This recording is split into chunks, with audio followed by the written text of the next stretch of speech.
tepat tanggal 17 Agustus, di hari Jumat itu, tahun 1945, jam 10 pagi, di Jalan Pegangsaan Timur. Jangan lupakan, nomor 56. Nomor itu penting karena menunjukkan satu tempat tertentu. Kalau cuma jalannya saja, berarti, maaf ya, proklamasi berlangsung di jalan. Ini ada nomornya. Nomor itu menunjukkan kedudukan tempat. Ini jalan. Jalan apa namanya, Pak? Kistu Kencana. Ya, Wisnu Kencana Timur, nomor 27, Masya Allah. Nomor 27 tempat ini. Kalau cuma Wisnu Kencana saja di jalan. Pertanyaan saya, kenapa tidak pernah dijelaskan dalam buku sejarah? Siapa yang punya rumah tempat yang nomor 56 itu? Jalan Pegangsaan Timur nomor 56. Rumah siapa nomor 56 itu? Ternyata itu rumah seorang pengusaha Muslim keturunan Yaman yang sangat cinta dengan negara kesatuan Republik Indonesia ini.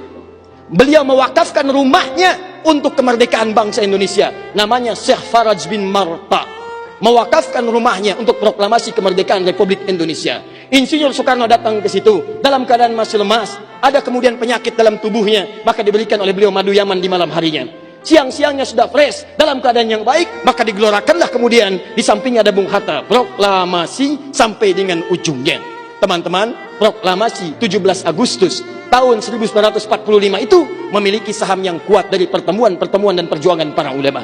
Karena itulah teriakan takbir yang digelorakan oleh Bung Tomo dari Surabaya itu. Allahu Akbar, Allahu Akbar. Terjemahan takbir itu kalau diterjemahkan dalam bahasa Indonesia adalah Allah yang maha besar, Allah yang maha kuasa. Kalimat Allah yang maha kuasa itu Negara Kesatuan Republik Indonesia mengapresiasi dan menanamkan dalam undang-undangnya. Baca pembukaan Undang-Undang Dasar. Atas berkat rahmat Allah yang maha kuasa. Kalimatnya Allah, tidak ada yang lain lagi. Atas berkat rahmat Allah yang maha kuasa, dan dengan didorongkan oleh keinginan luhur. Jadi keinginan luhur itu diletakkan di akhir setelah Allah yang maha kuasa. Karena dari dulu itu memang punya keinginan luhur, pengen merdeka, tapi belum dapat. Siapa kemudian yang mempercepat keinginan luhur itu? Allah yang maha kuasa. Atas berkat rahmat Allah yang maha kuasa, dan dengan didorongkan oleh keinginan luhur, maka rakyat Indonesia menyatakan dengan ini kemerdekaannya. Dari situ kemudian jadikan sebagai sila dari 5 dasar sila ketuhanan itu. Ketuhanan yang Maha Esa, sila yang pertama. Siapa ketuhanan yang Maha Esa itu? Dalam pengertian kita, Esa artinya Ahad. Qul huwallahu ahad. Ditafsirkan kemudian dengan perlindungan dari negara, pasal 29, ayat 1 untuk dasar negaranya. Negara berdasar atas ketuhanan yang Maha Esa. Karena itu kalau di bumi Indonesia ini ada orang-orang yang anti Tuhan, ada orang-orang yang menolak ketuhanan, sesungguhnya dia sedang melanggar undang-undang.